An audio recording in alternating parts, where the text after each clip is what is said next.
భయపడకు, ధైర్యంగా ఉండు, నేను వచ్చి నిన్ను రక్షిస్తాను, ఈ ఎండిపోయిన నీ జీవితాన్ని మరలా చిగురింపజేస్తాను, ఎడారిలో నీటి బొగ్గులు కలగజేస్తాను. ఎంత గొప్ప వాగ్దానమో తెలుసా? ఈ ఒక్క మాట చాలు మన జీవితంలో ధైర్యం కలిగి ఉండడానికి. ఇంతకన్నా ఇంతకన్నా ఇంతకన్నా ప్రేమగా మాట్లాడే దేవుడి ప్రపంచంలో ఎక్కడా దొరకడండి.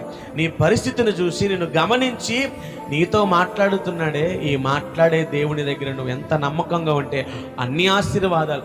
నమ్మకమైన వానికి మెండైన దేవునిలా అన్నాడు దేవుడు. నువ్వు ఎంత నమ్మకంగా ఉంటే అంత ఆశీర్వాదం. నువ్వు కోల్పోయినవన్నీ ఇస్తాడు దేవుడు. నువ్వు డబ్బు పోగొట్టుకున్నావా, దేవుడు ఇస్తాడు. ఆరోగ్యం పోగొట్టుకున్నావా, దేవుడు ఇస్తాడు. కుటుంబంలో సమస్యల, దేవుడు సాయం చేస్తాడు.